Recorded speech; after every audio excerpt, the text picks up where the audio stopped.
ايه رأيكم بقى في الطبق الجميل ده؟ اللي عايز بقى يعمل طبق سهل وسريع وطعم زي ده يتابع معايا الخطوات. بسم الله الرحمن الرحيم. النهارده ان شاء الله اللي هنحتاجه معانا علبتين تونه، نص كيلو مكرونه، معلقه صلصه، 3 فصوص توم، بصلايه، 4 قرون فلفل. والفلفل ده مشطشط، اللي عايز يبدله ما بيحبهوش يبدله بفلفل رومي، مفيش مشاكل. ودلوقتي ده هنقطعهم كلهم شرايح، بس انا هقطعهم الاول وارجع لكم عشان ما اطولش عليكم الفيديو. ودلوقتي بقى زي ما انتم شايفين، قطعنا البصل والفلفل، ومعلقه الصلصه دوبناها في ميه، وهننزل عليها بمعلقه السكر الصغيره دي وندوبها.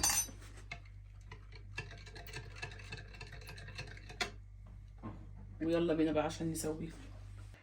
دلوقتي بقى زي ما انتم شايفين كده نزلنا بشويه زيت صغيرين جدا، على اساس ان هي اوريدي بتبقى فيها الزيت بتاعها.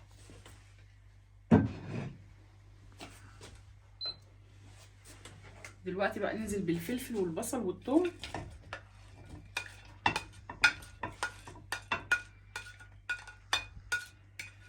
تمام. بعدين ندبلهم شويه،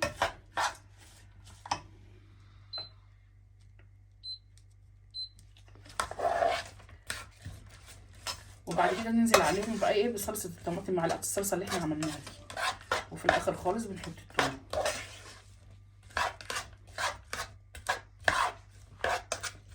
اكله سهله وبسيطه، في اي وقت تقومي تعمليها، ومفيش اسهل ولا اجمل من كده.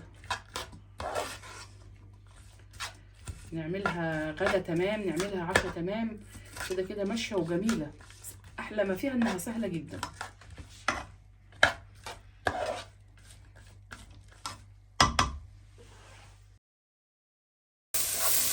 دلوقتي بقى زي ما احنا شايفين كده البصله دبلت والفلفل، ننزل عليهم بقى بسم الله الرحمن الرحيم ومعلقه الصلصه. ناكل بقى غلوتين كده وبعدين ننزل عليها بالثوم. دلوقتي بقى ننزل بنص معلقه الكمون الصغيره دي، شطه كمون بتديها برده ريحه جميله. والملح بقى طبعا حسب الرغبه وحسب ما تدوقيه. انا حطيت معلقه صغيره ملح اهي، وبعدين نظبط الخضر ويبقى خلاص كده تمام. هننزل بقى دلوقتي بالتونه. بسم الله الرحمن الرحيم، بسم الله الرحمن الرحيم.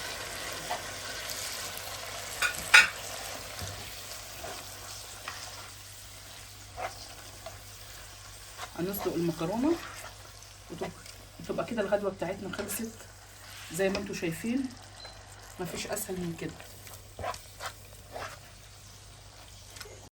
ودلوقتي بقى المكرونه سلقناها وصفيناها زي ما انتم شايفين، وهنفتح عليها الميه برده شويه.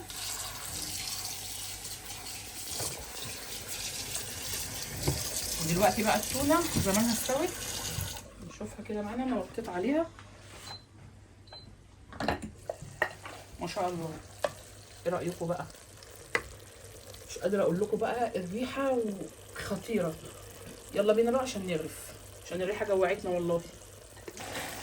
ودلوقتي بقى نغرف الطبق الحلو الجميل ده.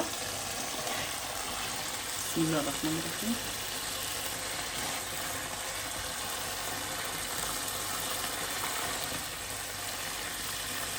صراحه طبق يفتح النفس ما شاء الله. تمام. وده بقى الشكل النهائي لطبقنا الجميل الطعم السهل النهارده. واللي يعجبه الفيديو لايك وشير وسبسكرايب للقناه علشان يوصلكم مني كل جديد. السلام عليكم ورحمه الله وبركاته.